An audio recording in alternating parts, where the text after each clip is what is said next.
Good evening, everyone. I'm Tracy Glab, Executive Director of the Flint Institute of Arts Museum and Art School. It's my pleasure to welcome you to the members' preview of the exhibition, My Ink, The Art of Tattoos, which opens tomorrow to the public and runs through August 31st. This state has a rich tattoo history dating back to the early 20th century. From traditional styles to bold designs, this exhibition features more than 30 Michigan tattoo artists, each with their own unique approach. Since the human canvases cannot be in the exhibition, although I think I recognize some of you in the audience, those tattoos will be shown through photographs of the bodies. The style and range of the artists will be seen in depictions of their flesh, where they advertise, flash, not flesh. little Freudian slip there. Flash, where they advertise what they can do on demand. And no, we're not doing anything on demand tonight. The exhibition will also highlight the multidisciplinary aspect of these artists who, in addition to tattoos, create paintings, drawings, ceramics, and textiles. I would like to first thank all of the tattoo artist clients who generously volunteered their time to be photographed by collections manager and film coordinator Heather Jackson, who came in on the weekends and nights to ensure all of the tattoos were photographed for the exhibition. I would also like to thank the exhibition curators, Director and Curator of Collections and Exhibitions, Sarah Cohn, and Associate Curator Rachel Hulsteg, for their creativity, hard work, and yes, perseverance in putting together this exhibition. In the exhibition, you will see a complete rehaul of our exploration annex, transformed into a tattoo studio. All exhibitions are a team effort with many people behind the scenes making it come together. But with this exhibition in particular, I saw a lot of cross-departmental teamwork, unlike any I have ever seen before. While it would take too long to name everybody, I do want to mention Art School Director Donovan Entrekin and Director of Education Matthew Osman for their leadership and collaboration in the formation of this exhibition.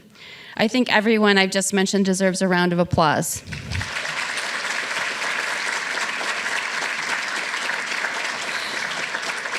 And last, but certainly not least, I'd like to thank and acknowledge the artists themselves. If you are here tonight, can you please stand?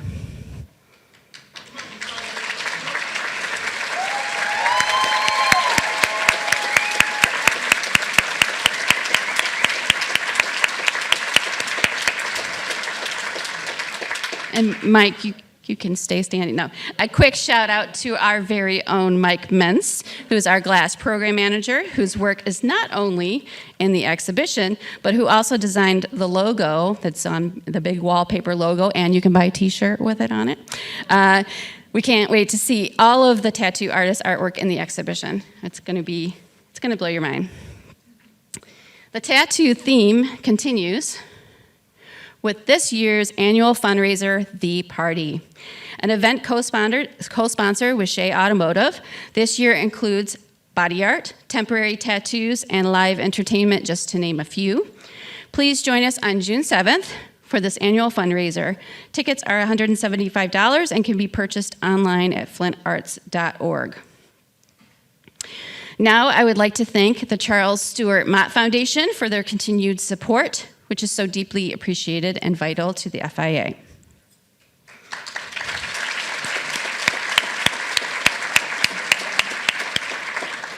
I would like to thank the citizens of Genesee County for demonstrating their support of the FIA by means of the Genesee County Arts Education and Cultural Enrichment Millage, which provides free entry to the FIA for Genesee County citizens 7 days a week. Thank you.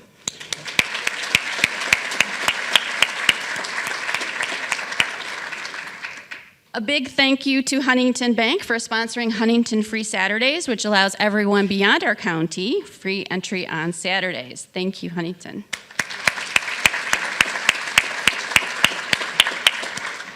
I would also like to note that we now have assisted listening devices at the FIA. You can request one at the front desk or use your own Bluetooth device by scanning the QR code, which is available on either entrance coming into the theater. And then download the Listen Wi-Fi app. Be sure to connect to the FIA-ALS Wi-Fi network before opening the app. Got all of that out of the way. Now please take a moment to silence your electronic devices.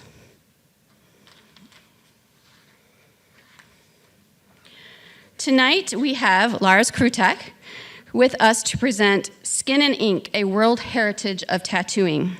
In this talk, he will share what he has learned on his 20-plus year journey to understand tattoos around the world, dating from 3000 BCE to the present.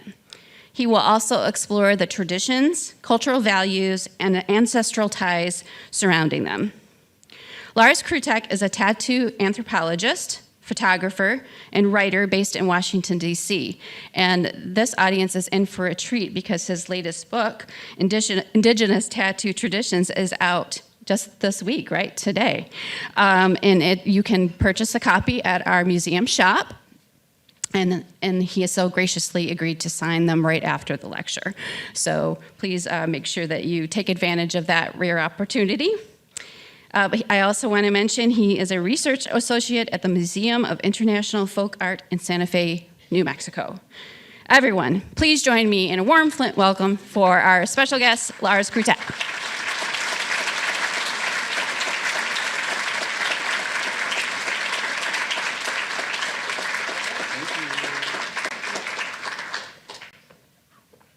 Welcome, everybody. It's great to see you. First off, before I start, let me just get a couple notes here ready. I just want to thank the Institute of Arts leadership, the staff, and the members for bringing me here, supporting my visit. I have not been able to see the exhibition. It was a tightly guarded secret today. I tried to peek in there a few times.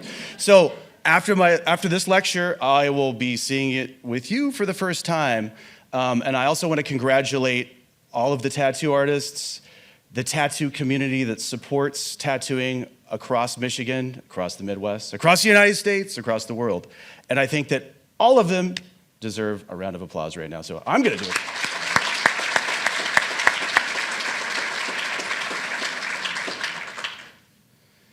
So I've been at this research for about 30 years, and I'll go into a little bit of backstory about that because it's usually a question that comes up in Q&A session. But I just want to sort of provide an overview of what I'm going to be speaking about tonight. So a lot of this lecture is based on the book that just came out. Right, there's one copy down there on the floor, you can't see it. Indigenous Tattoo Traditions, which just was launched this week. I had my first book launch event in DC last night where I live, at our big indie bookstore, which was fantastic. And then in November of 2024, I released a book that's, God, it nearly killed me, about 25 years in the making, Tattoo Traditions of Asia, which is twice the size of this book, but it's also twice the price, unfortunately, for consumers. But there was no holds barred on that book. I could go as wild as I wanted, crazy, and that's why it's 500 and something pages. So that's a much more deep dive, sort of theoretically in some sense, but just a lot more ethnography, more photographs, and also I think the bibliography is like 35 pages anyway. But for those people who want to dig deeper, it's always about sharing resources, I think, for those that want to become more educated about the roots of tattooing. Because after all, indigenous peoples created tattooing long time ago. And so this will be sort of an encyclopedic and very condensed sort of survey of indigenous tattooing traditions around the world. We're going to talk about techniques. We're going to talk about pigments. We're going to talk about meanings, spirituality. We're even going to talk about medicinal tattoos. And it will be peppered with video snippets from documentaries. Some are 50, 60 years old. in foreign languages, but I'll translate for you.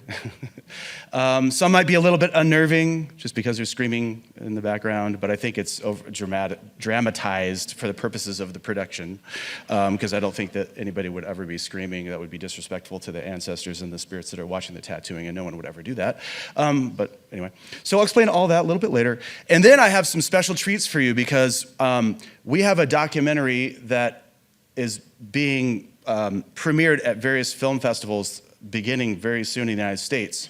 It's called Treasure of the Rice Terraces, and it focuses on a very important woman, an old family friend of mine for 20-something years, Apo Whang-Od Oggay from the Kalinga tribe of the northern Philippines. She's the world's oldest practicing tattooist. She's still tattooing. I was just there a couple weeks ago, 107 years old, approximately, because she doesn't have a birth certificate. But my research focuses around working with elders. I work with people's grandparents, their great-grandparents, because in most of the communities I work with, these are the last generation of tattoo bearers in the places that I work.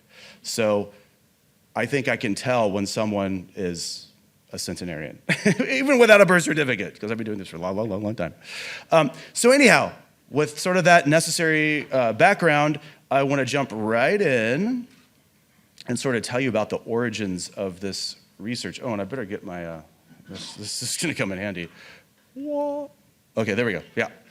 So, Lars, how did this all start for you?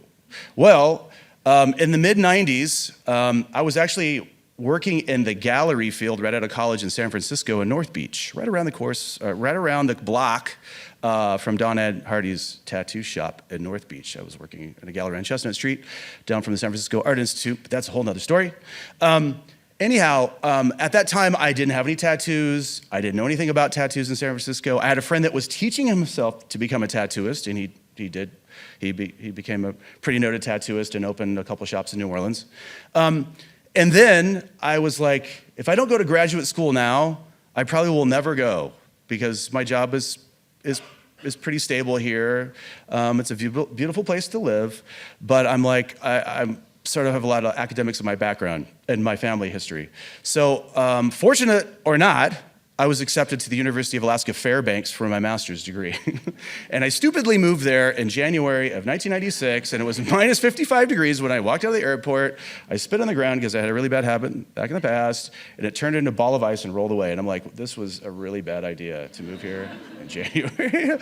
But I don't know if it was fate or what, but it's very dark that time of year. There's maybe 4 or 5 hours of sort of dawn-like light, and that's about it, and then it's dark for the rest of the day, for months on end.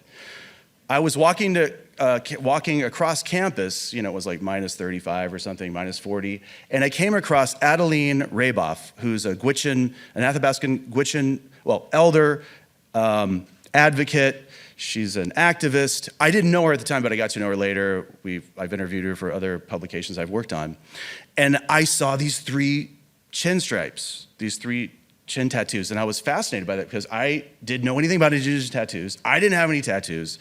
And I wanted to know more, like, wow, what's that all about? So started digging in the archives, and I quickly learned that just about every indigenous group from East Greenland across Nunavut, wasn't called Nunavut back then, to Chukotka, which is Siberia, and everywhere in between, seemingly every one of those indigenous groups practiced tattooing at one point or another, but because of missionization, the boarding school era, forcibly removing young community members from their ancestral villages, dislocating from the language, their cultural practice, especially tattooing, which was the first thing that missionaries wanted to stamp out because it was interconnected to traditional religions, as well as shamanic practitioners in the community, multiple spirits. That was the first thing to go. Tattooing is connected on so many different levels to many aspects and facets of culture, which we're going to talk about tonight. So anyhow, I was fascinated by this, and then someone told me, there's this island, St. Lawrence Island, if I can get this to work right here, which is a Yupik community. These people, for 2,000 years in different waves, migrated from Chukotka, this giant Siberian peninsula at the crossroads of continents. Actually, St. Lawrence Island is the largest landmass still above water of the Bering Land Bridge.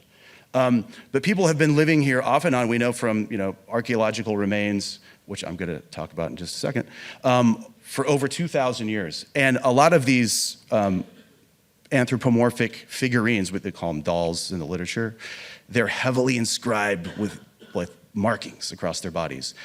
And what's interesting to me is that many of those tattoos were carried into the historic period. And when I was interviewing the last generation of tattoo bearers on the island, which were about 12 women in their 90s, this was in 1997, 1998, as well as one tattooist. There was still one living tattooist who was 98 years of age. They basically have very similar, if not the same tattoos as some of these dolls that go back to the prehistoric period, which is a remarkable span of continuity, and it's just fascinating for me. So anyway, that being said, a large part of my work is getting consent. I don't just show up unannounced, some village in the northern Philippines or Nagaland or Indonesia and hey, I'm here. I want to study your tattoos. No, that's not how it works. Maybe for some people, but not for me. So it's all about getting consent. So beforehand, writing letters to, village leadership, writing to families, making contact with anthropologists that maybe even newspaper folks that have worked in some of these rural communities in Papua New Guinea or wherever, that have established relationships so I can find who's gonna be my translator. I don't speak the 50 indigenous languages of the 50 odd indigenous cultures that I've worked with over the last 30 years, certainly not. So you need a guide, a translator, you need to break the ice, and build a rapport with these communities. And that also happens through repeated visits. So most of the places I've worked, I've been back many, many times. The Kalinga, which we're gonna see videos here in the northern Philippines, I don't know, countless times, 8, 9 times over the last 20 years. Nagaland, 9 times over the last 17 years. Alaska, I've worked with St. Lawrence Island on many different cultural heritage projects, and I used to be an archaeologist at the Smithsonian, and my reports help facilitate ancestral human remains and funerary objects back to the island, as well as many, many, many communities across the Bering Strait region. But that is another story. Anyhow, so I was fortunate to meet Anna Oktakayak, who was the most heavily tattooed woman on the island, and the reason being is because her older sister, Alice Yavasek, was the tattooist I was talking about. So she didn't have a complete complement of tattoos, but she had her facial tattoos. She had tattoos up and down her arms that were related to clan symbolism or even family patterns. There are other tattoos that we'll talk about in a minute that are related to spiritual concepts. But for the first time tonight, I'm going to talk about one indigenous tattooing technique. And let's see if we can get there. Can you cue that up, my friend in the booth? Is subdermal skin stitching. So all of those tattoos you saw on Anna Oktakayak's face were stitched in with needle and thread. And this is the process, extremely painful. You're limited to pretty simple geometric patterns, lines, and you don't need to listen to the bad Neil Young cover band in the background. This is an Italian tattoo convention back in the day. So this is actually me filming my leg, my thigh being tattooed. So I'm being tattooed and craning my neck and trying to see, so it's because I'm out of focus. Apologies for that, but I thought it would be valuable footage for the future just to sort of explain the technique when you see it. Wow, I can explain it all day, but if you see it, right? You hit a nerve. Ouch, it hurts. Oh, no, but it heals really fast. I've got a lot of footage. We've done this over before, time, those dots, the ink spreads under the skin and becomes linear. So that's why, when Anna was probably tattooed with the first tattoos on her nose when she was 12, and then later during different rites of passage on her cheeks, they're all point of linear, and then over the years the ink spread and became linear. So just to let you know about that. But I know the tattooists in the room know that. So. Okay, let me see if I can get to the next slide. Okay, yeah, so I just want to quickly speak about the different layers of meaning on St. Lawrence Island. I was really, really fortunate to have sort of started my research there for a variety of reasons. The one thing is that I talked about the ancient continuity of tattooing there. So there's many, many, many different layers of meaning. But what I quickly learned when I was talking to these women, I could sort of learn about their biographies through the tattoos that they wore. They received them at certain life stages, when they left adolescence to adulthood. They had other tattoos that marked when they had their first children. They had other tattoos that might tally their expertise in making the family's clothing. For men, typically they had markings that were associated with their achievements in battle, because there was a lot of internecine warfare in Bering Strait 100 and something years ago, as well as in hunting. And what's really fascinating to me is that we have these, as I mentioned, these dolls, but many of them are headless. And that's a whole other story. Why were their heads broken? And sometimes we find entire bodies, but these are all made out of walrus ivory that have been sitting on the ground for 2,000, in some cases, 1,500 years. But these most likely represent ancestral personages or really important individuals in that community at that time. But what's remarkable is, like in this example in A, we have a whaler, a male whaling captain, and we know that because of the lines on his forehead don't represent tattoos. That's his hunting visor, which is a very powerful object that was used up until the last 100 years and associated with whaling magic. But what we do know are those lines that run from his nostrils to the back of his ear. Up until the historic period, whenever a man had made contact with a whale, when he made a successful strike with his harpoon, he received either a small dot or a small line beginning at the edge of the nostril, and then as he made more strikes over the course of his career, that would slowly fan out to his earlobe. So this definitely represented a great great hunter, a whaleman, if you will. And again, like I said, we have documentary records up until about 1900 in the Bering Strait region of men similarly tattooed. So this speaks to the ancient continuity of tattooing, at least in St. Lawrence Island and in many other places. But we rarely have this kind of physical evidence. It's just because of the dry permafrost soils, and it's not humid and things don't disintegrate. They sit in the ground for thousands and thousands of years. I just want to quickly point out this B, as we know that's a woman, because if you look very carefully on her cheek, you see these dotted lines there, like 3 bands of linear markings. Well, in the historic period, and even in Anna Oktokayak's photograph, she has the same tattoos on her cheek, these 3 bands, and we know through the historic period and interviewing elders when I was there in 1997 that this was a fertility charm. So childless women, or women that were having difficulty conceiving children, sometimes they did not get those lines. There are stories about women who did not get those lines, but after they received them, they had children and they lived into adulthood. In many cases, I've heard multiple stories of the success of. I don't know how they work. I can't explain it, but it's part of indigenous culture and belief. So let me just quickly move to the next slide. And again, there's sort of other levels of meaning, layers of meaning, and all of this has informed everything that I have done after I worked post St. Lawrence Island. I was really fortunate because I learned about, these sort of spiritual concepts of tattooing, these tattoos related to family and clan symbols, these tattoos related to tallying, dispatching certain animals, et cetera, et cetera, et cetera. And so I was able to I always draw on all of this research and take it with me wherever I go. And it really, really, I'm so fortunate to have been able to work on this community at the onset of my research, that's for sure. There are other tattoos, and these, I'm just briefly gonna go over these really quickly, because these are pretty common around the indigenous world, especially in this region of the United States.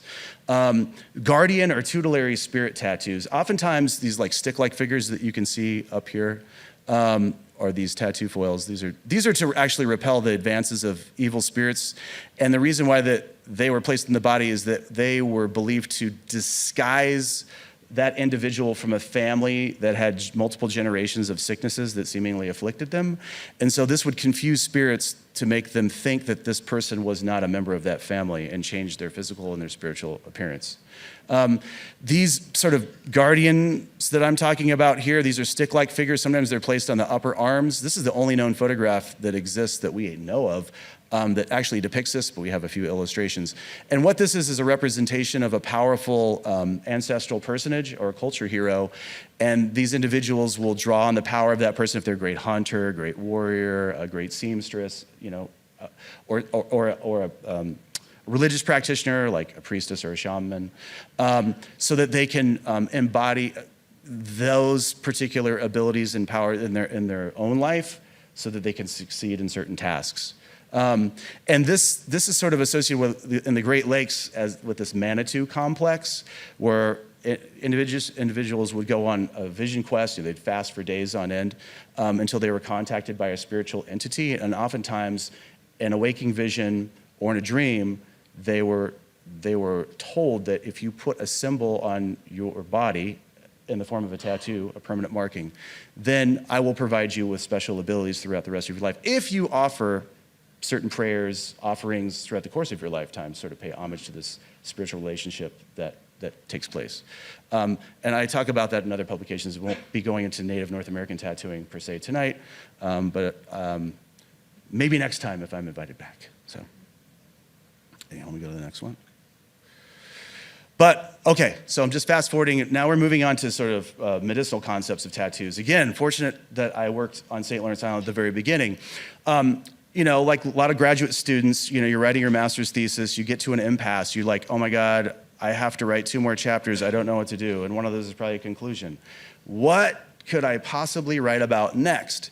And what I learned is that there was this former practice of joint marking on St. Lawrence Island, typically related to individuals who had served as a pallbearer in a funeral, or after a person had made their first major kill in hunting a great animal, like we're talking about dispatching a whale, a polar bear in hand-to-hand combat, which was not uncommon actually, or harpooning your first walrus, which were also very dangerous, especially if they capsize your boat, the water is freezing, hypothermia sets in, and you drown, or seals. And so these individuals, men or women, because they're women and were also hunters, women were also pallbearers at funerals. They were marked at their primary joints with these, dotted tattoos. And the reason why is because the local belief was that after that now homeless spirit of that once living individual, man or woman, or a great animal, that spirit would leave its body and try to inhabit the nearest living individual. And typically speaking, when that happened, bad things would happen. Typically, you would develop very bad arthrosis in your joints. Sometimes you would go insane and you might die. So I was thinking, wow, this is really interesting. Why these specific locations in the body? And it reminded me of acupuncture charts and acupuncture locations and meridian points. And so when I started lining them up, sure enough, the remedy would be, like, if an acupuncturist were to mark these joints, typically it was to relieve arthrosis. But then again, I was like, okay, well, it would be fascinating to find other lines of evidence. So about, not too many years before that time, Ötzi the Iceman, melted out of a glacier in the Alps in 1991, and CT scans have shown that he was racked with arthritis. He had over 60 tattoos. Most of them were placed on bodily points that he certainly couldn't tattoo himself, especially on the lower back. And they line up, almost every single region lines up with those tattoos, those medicinal tattoos on St. Lawrence Island. Of course, there are other mummies. The Pazurk, this is famously called the Pazurk chieftain. Now, he's covered with all these amazing zoomorphic tattoos, but I've erased all those. And I just wanted to focus in on, again, we see similar tattoos in the same region. Now, we don't know if they practice acupuncture, but my belief is that this was a therapeutic treatment. He also has a small band of tattoos on. And now these people lived their lives in the saddle. They were nomadic pastoralists and rode their horses across the plains. A lot of them have multiple fractures from falling off their horses. And with having a life in the saddle, I wouldn't be surprised if people had a lot of back injuries, and this was a remedy. We also know that Ötzi's tattoos are so dark to this day that it's not like this was a one-off treatment. He probably had multiple treatments over the course of his lifetime because of these complaints. Now that's just mere speculation, but I think it's not too much of a leap of faith. Then of course, I'm working in Borneo.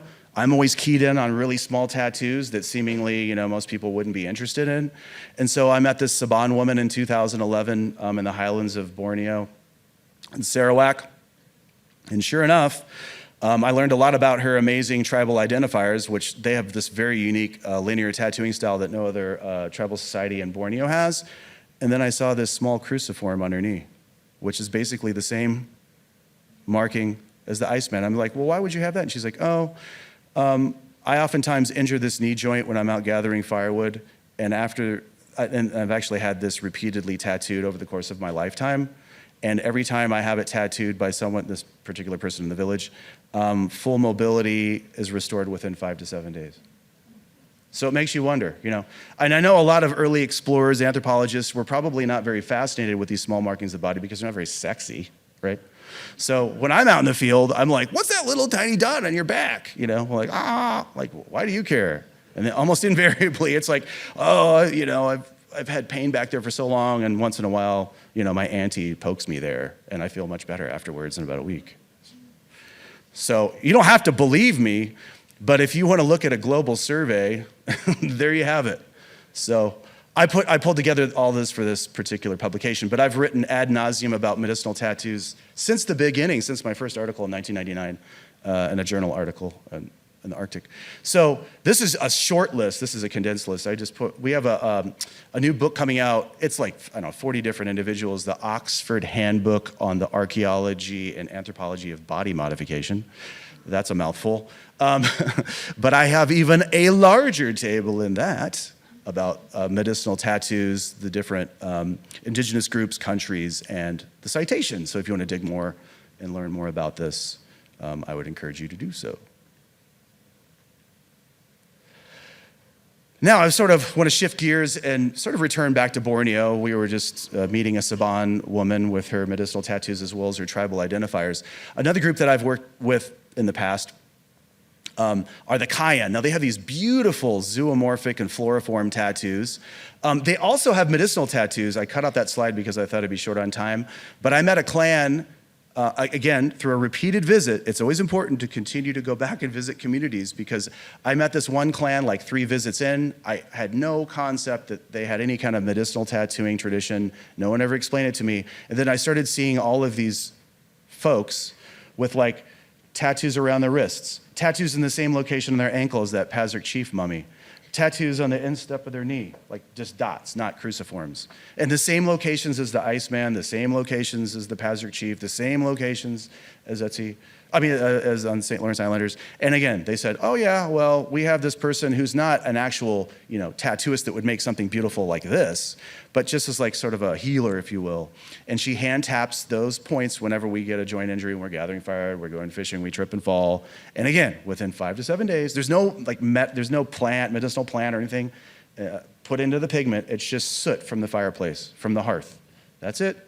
And full mobility is restored within 5 to 7 days. So, but anyhow, we're going to move into the second technique of indigenous tattooing, which is hand tapping, which is extremely widespread across Polynesia, Southeast Asia, and also in other sort of outlying areas like the Naga region of northeastern India, northwestern Myanmar. Not all of the Naga tribes that tattoo, there's about 25, practice hand tapping, some poke, but the majority of them hand tap. It's very rhythmic. I know some of you probably in this room have experienced it yourself. I have a lot of hand tattoos on my legs and other parts of my body. And I get really sleepy, honestly, until you hit a nerve, and then you wake up real fast. But anyhow, I just wanted to, highlight the beautiful tattoos that the Kayan once made. And the reason why this line work is so fine is that men carved stencil blocks, and then those patterns were dipped into the ink, applied to the skin, and then a female tattooist, because amongst the Kayan, women were invariably tattooists. Men never made the tattoos. Just like in the Arctic, I forgot to mention that. Across the Arctic, only women were the tattooists. And actually, across the indigenous world, my estimation, okay, don't quote me on this, but I think about 70% of all indigenous cultures where tattooing is practiced, that women were the tattooists. And that was the basis of my first book in 2007, The Tattooing Arts of Tribal Women. And the reason why I wrote that book is because a female tattooist asked me, you've done all these travels. She posed the same question I just noted to you. How many of these societies do you think women were tattooing? I started doing my tallies, looking through my archives, looking through the files, looking for, through cultures I haven't been to, and I'm like, that's sort of at the figure I arrived at. And so I decided to write a book about it, to pay my respects, to provide awareness, and also provide a giant bibliography for those who wanted to dig deeper. So I work a lot with female tattooists, and I also work with a lot of grandparents, as I said at the outset. So I'm always working with people's grandparents, great-grandparents. Anyhow, I just wanted to, there's a like a close-up here of hand tapping. I'm gonna show this video in a second. It's only 50 seconds. It's overly dramatized. It was shot in about 1950. It's out of focus. It's narrated in Dutch, but it gives you an idea of the process of using the stencil, and printing the skin, and then the female expert tattooist comes over and hand taps over the design. But this woman is this young girl screaming and crying. You would never do that. That would be so disrespectful because of the ancestral spirits that are watching, as well as your elders that are watching. Like, it's just disrespectful to the tradition of tattooing, and that would just never happen, honestly. But it makes for good TV, I guess. And I just want to quickly note, like, some of the tattoos here are for fertility. So, whoops. Oh, sorry about that. Let me go back. Anyhow, maybe I can't go back. But anyway, they're like, yeah, there we go. So right here in the back of the knuckles, these are bamboo shoots, like the fastest living thing that grows in the Cayenne environment, basically, and it's a fertility symbol to promote fertility in women. These tattoos on her leg are related to her social status. She has certain motifs that only the aristocratic class can wear, like tigers' faces. Now, tigers never lived in Borneo, but through trade with other islands in Indonesia, they became a status symbol, like teeth, pelts, and so they became associated with the aristocracy. These slivers right here, another important belief amongst the Cayenne and most of the indigenous groups I've worked with are that tattoos are the only possessions that you can carry with you into the afterlife, where they serve various functions. For the Cayenne, it's believed that your leg tattoos glow like torches, like flashlights, because the afterlife is a murky world, and it's very difficult to find your ancestors. You must be marked like them, and then and fully marked, because these become, like flashlights that you can find your way through the murky world to the longhouses of your ancestors. Okay, sorry about that, I forgot.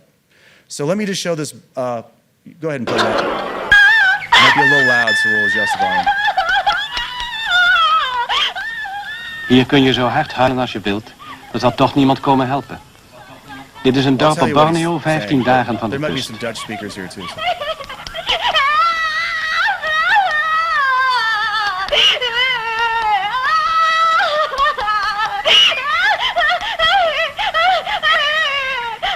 There's the stencil block. Hoe meer tatoeëringen, hoe mooier de vrouw, zegt men op Borneo. Hoe meer hier een meisje in haar jeugd moet gillen, hoe meer succes ze later zal hebben bij de mannen van haar stam, die alleen maar oog hebben voor vrouwen met een geschonden huid. Een voorwaarde die onze vrouwen nooit zouden accepteren.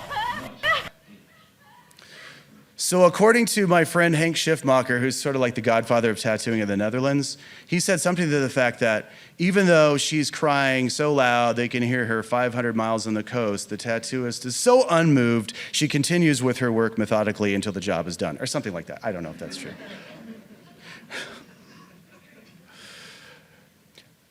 Talking about the cultural diversity of tattooing. So a former enemy of the Cayenne, the Iban, which is probably the largest indigenous group in all of Borneo, the profession or the performance of tattooing is only done by men, not women, okay?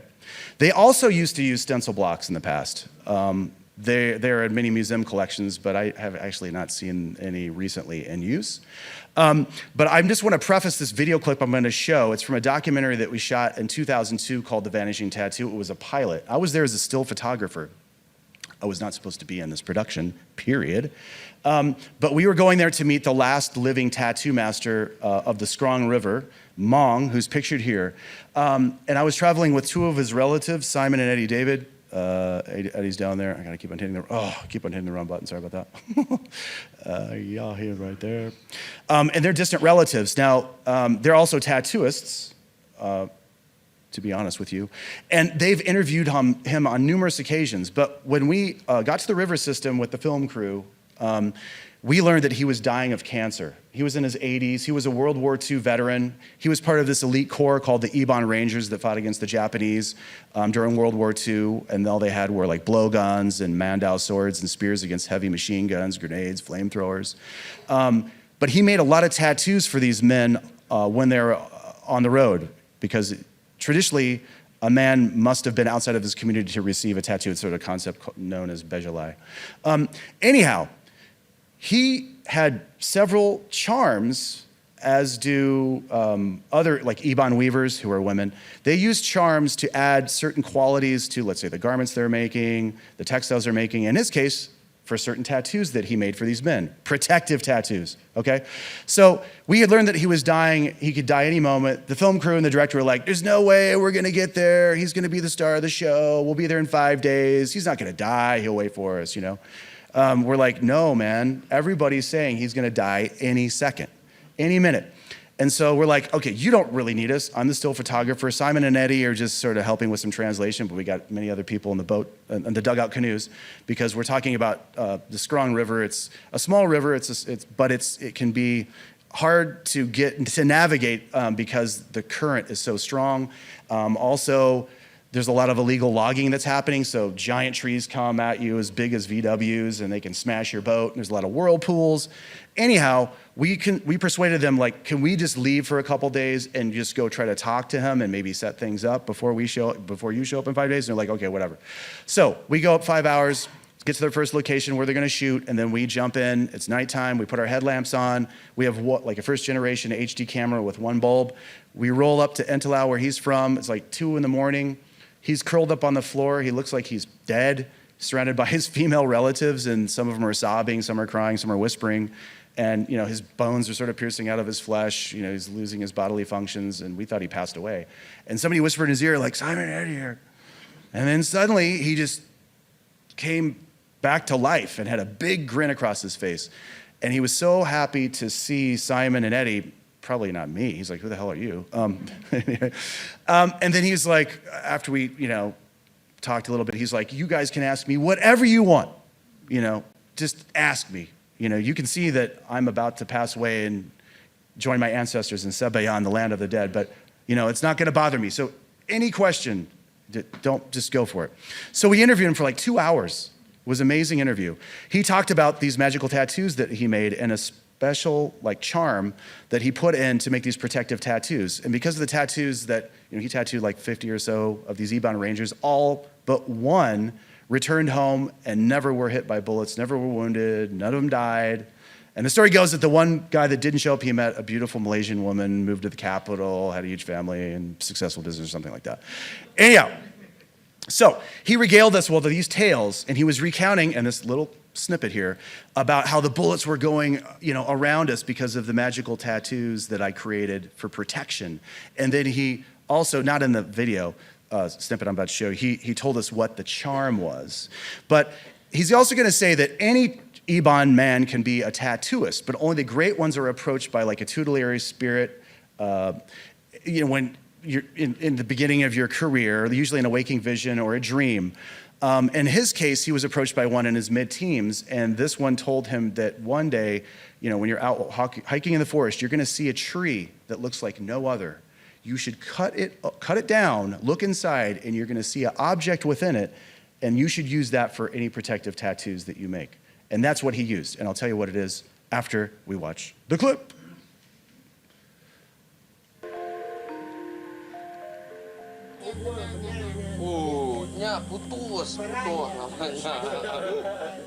Mong's been bedridden for 5 days, yet he's risen specially to greet his visitors.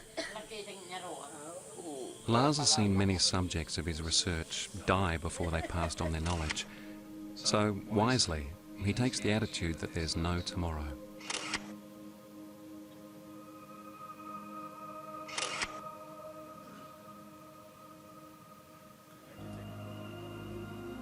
He appears to bask in the eerie limelight cast by one stark bulb in Simon's home movie camera, and by Lars Krutak's professional curiosity. The person who gave tattoo a long time ago, was that the real expert tattoo artist? Was that a hereditary position, or could anybody do it? Communal payment, everybody is involved. Anybody can do it. Mong hasn't practiced his tattoo art for decades, but he seems eager to talk about it and relive the days when his tattoos acted as charmed amulets.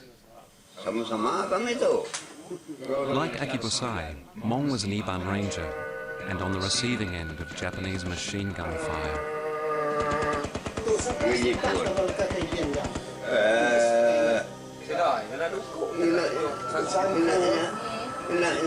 Jepun kena. Machine gun. Ask him if he thinks that Lars has heard that tattoos also play a role in the afterlife. Mong begins to speak of Mandai, the river that runs through Sebion, the land of the dead. Departed souls must venture up this treacherous river, hoping to reach the longhouses of their most heroic ancestors. But legend has it that this is a journey only the most heavily tattooed Iban can complete. If that's true, Mong must be making good time through Sebion, because incredibly, that night, the old man dies in his sleep. Yeah, so we left that just like, wow, that was an incredible interview. We bedded down for the night. It was like 4 a.m. This huge thunderstorm came out of nowhere. It's the dry season, but technically speaking, it can rain anytime in Borneo, even in the dry season. And, lightning was crashing down. You could see it flashing through the floorboards in the longhouse community that Mong lived in Intalau. But almost as fast as it came, it disappeared. And then the next morning, we heard a knock on our door, recognized one of the women that was there from the night before, and she said he'd passed away in his sleep. So I'd like to think that that was his spirit journeying to Sebayan. Was really incredible, actually. And that begins my last book, Tattoo Traditions of Asia, that scene, what I basically just explained to you. It was really pivotal for me. It was really just mind-blowing, actually. Anyhow, as fate would have it,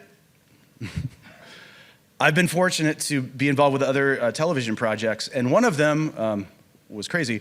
But in 2006 or so, I had to go through a series of tests, but I was hired to be the host of this Discovery Channel series called The Tattoo Hunter. I was the Tattoo Hunter for 10 episodes, but mainly for European Discovery Channels, not different networks over there, but not necessarily for the United States. So I had a top 10 list. One of them was the Kalinga of the Northern Philippines, okay? Like, I always wanted to go there. I've had friends that have traveled there, in the 2000s, early 2000s, so I sort of knew where to go, where to look. But when we were scouting it out, we heard about this woman who was, well, again, I mentioned it a second ago, Apo Whang-Od Oggay, who's like 107 now, but she was definitely in her 80s. She didn't have a birth certificate, but we just guessed she must be like 85, 86, 87.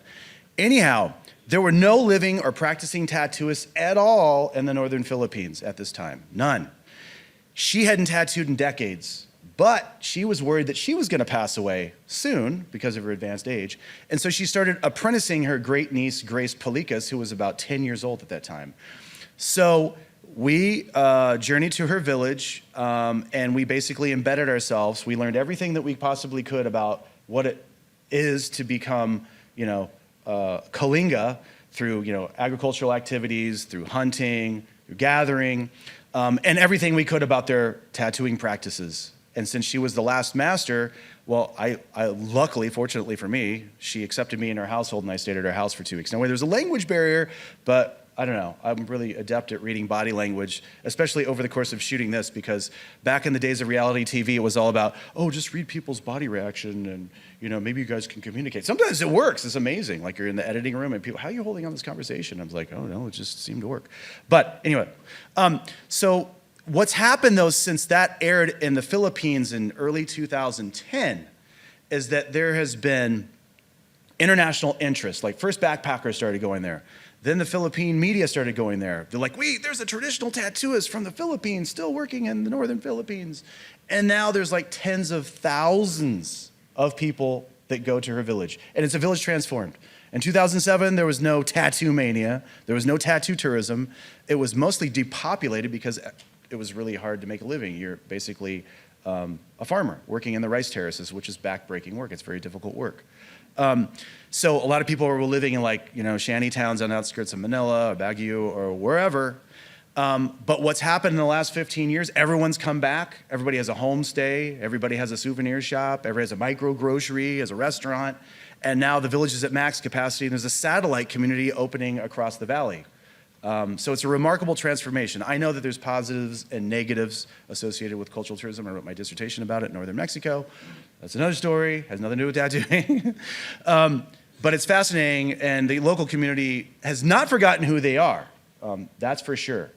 They've shed a lot of blood to hold on to this territory on the top of a mountain over countless generations, fighting for their homeland. And amongst the Kalinga, I'm just going to have to do a broad swath here. For women, invariably, tattoos have a lot about speaking their identity to other tribal communities in the region. They're surrounded by different indigenous groups, and many, in the past, often these were enemy groups. They were always fighting once over land, fishing territory, hunting territory, etc. But for women, Whang-Od explained to me, yes, these are an integral marking of our tribal identity vis-a-vis others.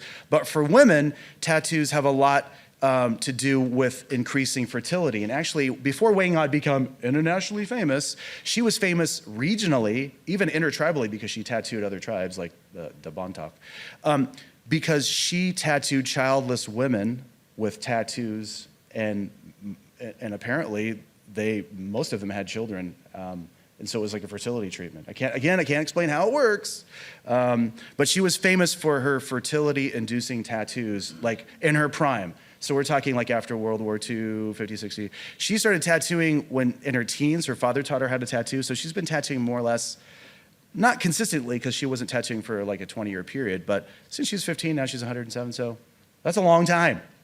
And she's broken down a lot of stereotypes in the country, because it's a Roman Catholic country. Tattoos have always been something like mark of defilement or dirty or associated with criminal elements. And when I was there in 2007, she's like, if we go down to Lowlands to trade, we're made to feel ashamed of our tattoos. So we wear long pants, we wear long sleeves. And now, so many people in the Philippines are reclaiming their Filipino identity through getting a Kalinga tattoo, which is fascinating, honestly. But there's a whole host of designs that they've created in response to tourism, that many of them are not associated with Kalinga traditional tattooing motifs. So that speaks to innovation, for sure. And also, not culturally misappropriating tattoo symbols for outsiders. They shouldn't be wearing headhunter tattoos or warrior tattoos or anything like that. But those have become traditional just in 15 years. So a lot of people go and journey and like, I'm getting a traditional Kalinga tattoo. And it's like the sun and the moon or a compass tattoo. Well, that was never traditional. Like if you go back 100 years. I mean, I wrote the book on Kalinga tattooing, and there's like 45, tattoo motifs that are at the baseline of their tradition. And most of these that they're making today are, hybrid or, contemporary creations, which it's a whole interesting story. So I just want to sort of show the range of tattooing. There are medicinal tattoos. There's a lot of iodine deficiency. So there's tattoos to relieve goiter, and most everybody that I've interviewed that have those tattoos, the goiter's never enlarged beyond the point where they were before, after the tattoos were placed.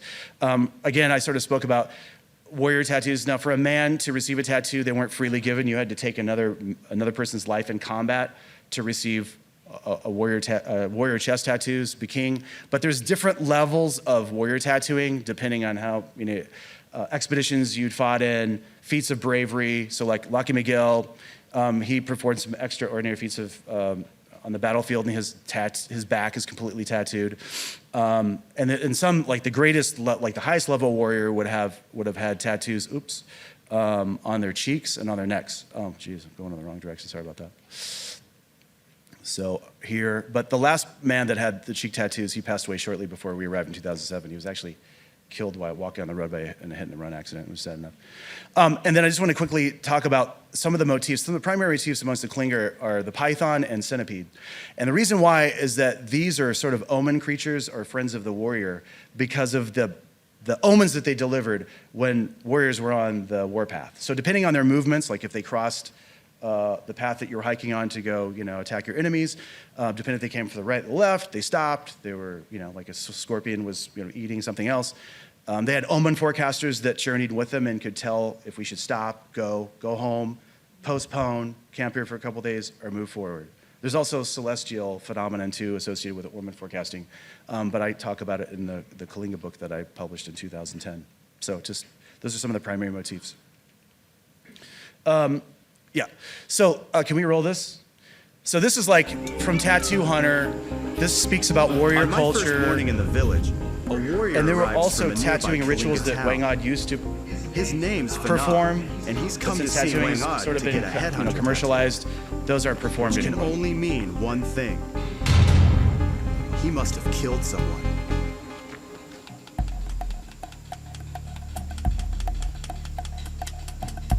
This is a once-in-a-lifetime opportunity to watch a Kalinga tattoo artist at work, and I just can't believe that I'm sitting here watching this right now. Recently, Fanat killed 3 men who attacked his village. Whang-Od is tattooing a line on his chest for each of the enemy lives he took. Maltas ilimi soon na ilim kun suka piratoy mi chichara umi pitami. Chajaw citatan dinipendaran ta ili sa tatlong at siwang zet na kukwaya elijan. The tattoo getting tapped into Fanat's chest is called the Baking. This is the most important tattoo among the Kalinga, as it shows the warrior's bravery to the tribe. Although it's an honor for Fanat to get this tattoo, it's also a painful ordeal.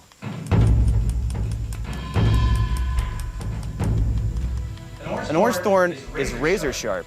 It's as sharp as a sewing needle. And think about that, going in and out of your skin about 100 times a minute. It kind of sends chills up my spine. Look at all the blood running out of these lines. I know it really hurts, and every time the orange thorn picks up a fold of his skin, Fanat kind of winces in pain.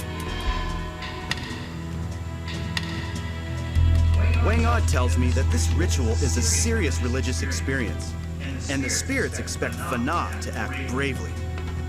If he doesn't, they'll inflict death and destruction on the community.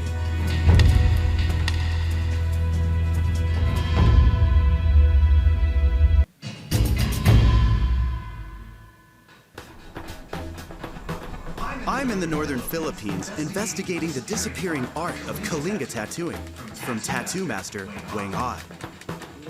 Manila, nabing matuidan, mahahato ay tapusan sa unang galilian sa tanahong sa mahahato. Insikul sa sumarunuay agad maakupatan sa jab. Unless Whang-Od passes on her skills to an apprentice, Fanat could be the last warrior to receive a headhunting tattoo. When it's complete, Fanat's tattoo will resemble the chest of this warrior who earned his marks for the heads he took fighting against the Japanese in World War II. There are very few World War II veterans still alive in Kalinga. There's probably less than 20. Right here, these are the base lines which Fanat received. And from there, you can see how ornate and how intricate the tattoo will become once it's completed. All of these different snake scale designs, centipede designs, and then he has these really beautiful geometric lines on both of his forearms. Kalinga tattooing is definitely vanishing. In one more generation, it's going to be gone forever. Well, that's what we thought in 2007. But boy, were we wrong. So, as I said, tattooing has exploded locally. It's called tattoo mania. But Whang-Od is losing her eyesight, and now she only has a signature tattoo. It's called the 3 dots. So she puts 3 dots on, there could be 1,000 people that show up on during vacation weekends. And so there's queues through the village, and she just hammers out 3 dots. And that's in reference to herself and her 2 apprentices, her first 2 apprentices, Grace Palikas, who tattooed me when she was 10, who knew that she would continue to tattoo for another 17 years and now has become a master in her own right. And then, of course, her second apprentice, Ilyang. So these are the 3 dots. And then, when she came out in the cover of Vogue in April 2023 as the oldest cover girl ever, even more tourism. The tourism increased by another 15 to 20%. But she's just, just incredible. She's broken down so many stereotypes in the Philippines for tattooing. The longevity of her craft and her profession is, I think it's inspirational to a lot of tattooists around the world. And also concepts of beauty. I mean, she's 100 and something years old on the cover of Vogue. She's Vogue's oldest cover girl. And a lot of movie stars that read Vogue were very inspired by her story. And they probably didn't know about her until this magazine cover popped. And it's in the National Philippine Museum too, right now. So fast forward, this Treasures of the Rice Terraces, this is a new project that we're working on that, like I said, we just completed it. It speaks about, the transformation that's taken place since Tattoo Hunter to today. It's beautifully shot. It's hitting the film festival circuit now. I can't tell you when you're gonna be able to watch it, when it gets picked up and hopefully is in a major streamer at the end of the year. But I was just there because we promised, we did most of the majority of the filming in January 2024. We promised when we had it cut and final edition, which was late March, that we're going to have the world premiere back in Buscalan. So we went back on March 30th. We put some bed sheets up. It was pouring rain. We found an enclosure, and we showed it to the village, and everybody was very pleased. So thank goodness. So that's just a photo of me. She's featured in the Tattoo Traditions of Asia book that just came out, so I wanted to bring her a copy, obviously. I just want to show you a quick clip of that. You are the first people in America to see this. I'm probably not even supposed to share this. I didn't tell my Canadian buddies who made this film. But I edited it, I'm no film editor, but it's raw, it's like rough footage because you'll see there's a historic piece in there that has a timeline counting down. So obviously this is not the final product, but it's damn close to it. But this is just like 5 or 6 minutes, but I want to let Whang-Od speak in her, oh God, I'm hitting the wrong thing again. Oh, I think I can actually control this. So this is that was like a scene of how many people are actually there on a daily basis getting tattooed. Waves and waves and waves and waves.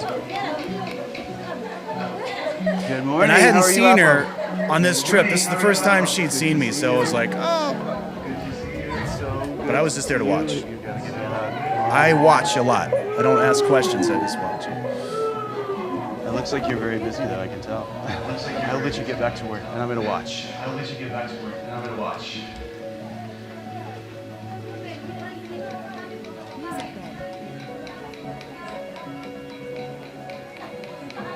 She has this vibrancy, this energy in what she does, and how she conducts herself. And you can feel that. She has this aura about her.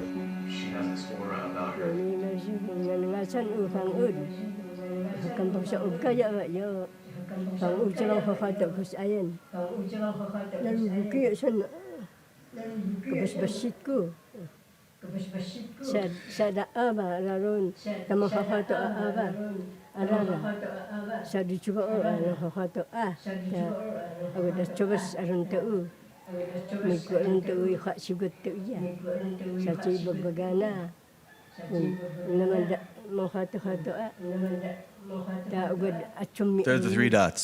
See? Wala kakain. Patugi hato sa patugi tan ya patukara ingkaw sa lakad hato sa dana saja ansaan na sa dibato ja iya cha may na jike importante hato na ingkaw sana. When I first came here, I stayed with Apo in her house. Look at her, see? Look at her. And she was very welcoming and humble. It's fun, huh?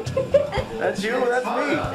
We were recording together. The future of Kalinga tattooing was definitely in doubt. It had been decades since anyone, I think, in Buscalan or across the Kalinga region had received a traditional tattoo. There was great concern that Whang-Od, being sort of the last generation, the last tattooist, perhaps after she passed away, this essential part of Kalinga identity and culture would also disappear within the next few years. It's really important to find these gatekeepers, especially tattoo elders and tattoo artists like Apo Whang-Od, because they are the people that can unlock the past. They know the rituals behind tattooing. They know the meanings behind each tattoo motif. They're the bridges between the generations.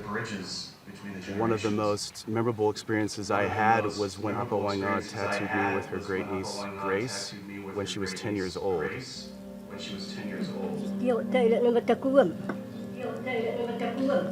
So she used to read your blood before she tattooed you. That was something that she learned from her father, and if it came out too fast, she would not tattoo you. But that is no longer a customary practice with the level of tattooing that's happening. Luckily, I passed the test. Special moments in receiving an indigenous tattoo, honestly, after all of these years, it was very meaningful to me. Una kong tattoo, yung centipede. Kasi si Apo ang nag-stencil nun, tapos ako ang kumain. So that time, nape-pressure ako, natatakot. Tapos si Apo, nagagalit pa minsan. So parang hindi naman takot, pero parang Naalalanganin ka kung paano mo ipukpok. When I was here the first time, Apo was already training the great niece, Grace, and she stayed with it for all of these years and become a master tattooist in her own right. And I thank you both for giving this to me. Thank you, Grace. You did your part too. You also made this happen. Oh my God, thank you so much. Thank you for everything.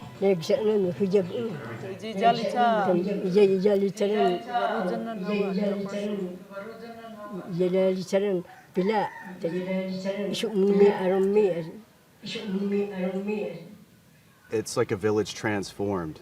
There are restaurants, there are homestays, there are micro groceries, dozens of souvenir shops. We had no idea that tattoo tourism would explode to the levels that they're at today.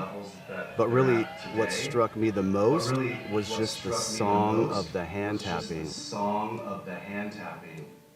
It's hard to believe how things have changed so rapidly. In 2017, there were probably like 15 or 20 tattooists, and now there are about 100. She has apprenticed many women in her line to pick up after she's gone, and now there are dozens of women that are tattooing in Buscalan who are carrying on this tradition and her legacy.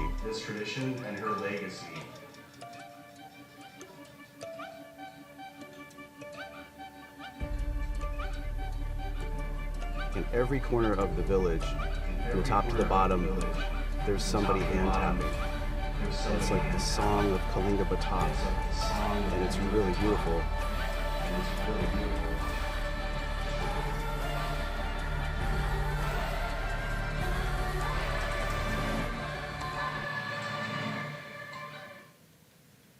So yeah, wow. That hasn't happened in any other places that we filmed in for Tattoo Hunter, but it's a unique community, a unique woman, an icon, a global icon, and just an amazing person.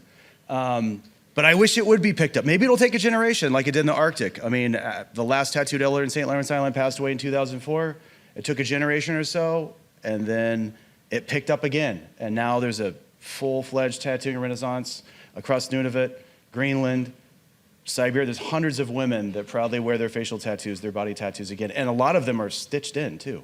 They're not tattooed with machines. So it's remarkable to see what can happen in a short period of time. But yeah, my research has really been sort of racing against the clock, trying to document as much as I can through word and picture, but I couldn't do it without the consent of the indigenous communities, the indigenous elders, their families, sharing meals, sharing coffee, breaking bread. But I've photographed many individuals that were the last individuals in their community or even their society to wear specific forms of tattooing. And a lot of these people, in my early days, they've passed away. And so they took, certain tattoos with them to the afterlife, and we'll never see them probably again, and as well as they weren't earned in their traditional context. So that's, if anything, if that's what my research is all about, and it's picked up, to inspire future generations, or to lead another revival or a renaissance, I think I've accomplished my mission to some degree. I just want to close with one more. I don't know if I have time. It's like a 7.5 minute documentary, but it speaks about, let me just go there because I'm going to skip over one thing here. Not that one, sorry. This is an indigenous Taiwanese artist from southern Taiwan. He speaks about, traditional ancestral linkages, tattooing, innovation, rekindling a renaissance, the spiritual nature of tattooing, but it sort of brings everything I've been talking about full circle. And I'd rather you hear it in his words rather than me filtering it. So.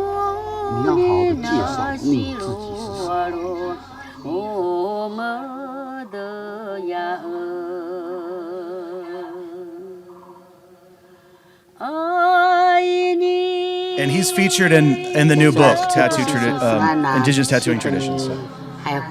Could you?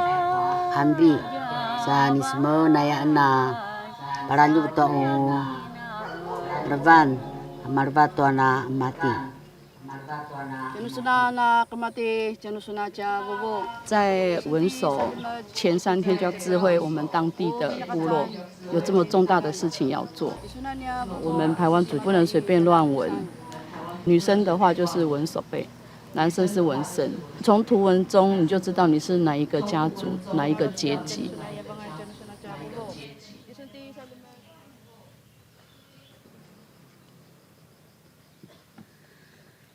这个就是为了纪念父亲，因为车祸他的左脚是有截肢的，他身为一个猎人，因为一只脚截肢，然后就生活过得糜烂了，就反正就是照样生活，照样上山打猎啊，这个精神是值得我去学习的。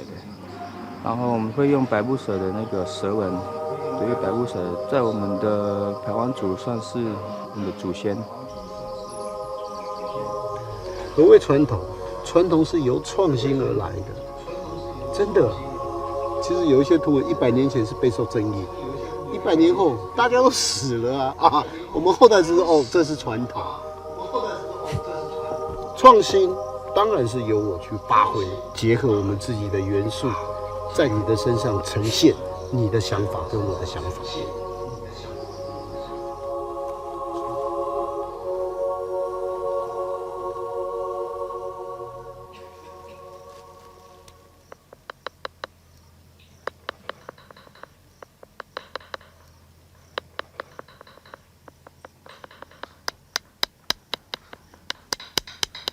So when I first met Kuji in 2016, he was only using an electric machine to make his tattoos. Then he was sort of taken under the wing by one of my friends, a master Hawaiian tattooist, Suluapi Kuyoni Nunez, who compelled him to gravitate to his ancestral hand tapping tools, and now he invariably only tattoos with hand tapping tools. And Keone's mentored many indigenous tattooists to pick up their ancestral tools, from cross-Polynesia, Micronesia, 而且它又是排针的，一排针这样扎在你身上，针下去，然后出来的时候会拉你的皮就被拉起来那种感觉。可是我们不能显现出来啊，就要表现出勇士的那种表情。纹身是需要用很快的速度、很细腻的心去完成它，在拍摄的节奏就跟着心跳的感觉一样在走。纹身是有生命的。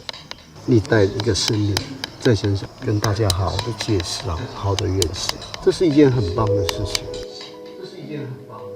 我身上就是我手上这个，是菲律宾 Kalinga 布斯卡兰部落一个女生的纹身师，她是用柠檬树的刺锅底炭去纹的。她就问我说：“你要什么样的图？”我当时就很就你决定就好，没有问题。纹下去之后，纹了第2条，我有点后悔，有够痛的。扎下去皮是被挑起来的，那个血是这样子流的，用滴的。我想说，哇靠，我可以忍受完毕吗？到结束祈福杀猪，然后他就沾血在我的伤口画，然后这个猪肉不是给纹身师，是给全村的。你看，每一村每一户的人都吃得到这条猪。很棒的纹身，在整个太平洋的文化里面是一个很神圣的仪式。我们拍纹的一个禁忌，主要是怀孕的妇女还有被拍摄的另一半就不能在现场第2个禁忌就是说被拍摄的不能打喷嚏。还有就是不能 there are many layers of taboos, and I speak or write about many of those. 被祝福的灵就会 taboos before tattooing, after tattooing, during the healing process. 在我25、26岁的时候，看到一本书，就是介绍台湾原住民，有一页就是很大张，然后哇，全部都纹身。我第一直觉应该是我们排湾族，我再去找。再去更深入的知道它的图样的形状是什么，在身上呈现是怎么样。在我25、26岁的时候，我就一直想要纹这个身体。然后呢，到最后我又发现到传统拍摄。2015年在纽西兰太平洋的纹身艺术季，那时候我们在用机器，结果拍摄才开始在讲咔咔，震撼全场。哇，那时候我被震撼到了，我就决定他们休息的时候，我要过去认识他们。他在拍摄，我在现场盘坐了2个小时，就回到台湾开始哇， That's Keone right there. 然后重复的看影片，慢慢从猪皮到人，这个花很长的时间。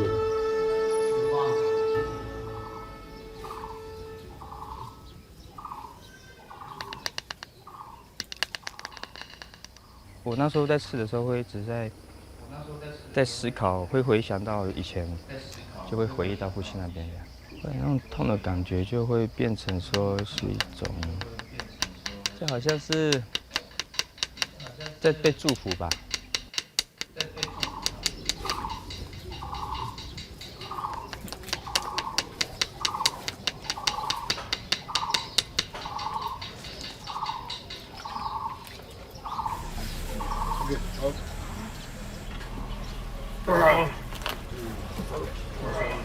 那一只脚就代表他爸爸，很帅。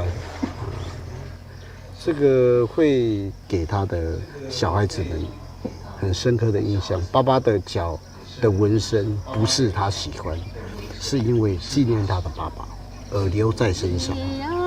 有可能未来这个图文就是以后他小孩子想要承接的图文。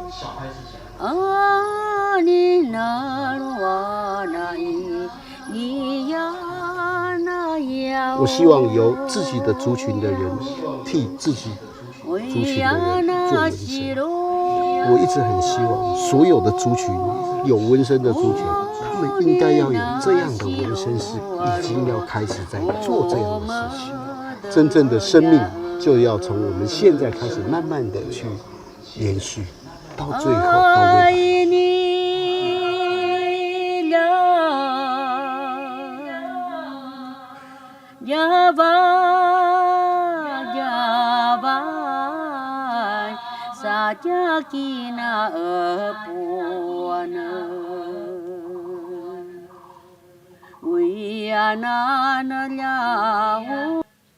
And that's a wrap.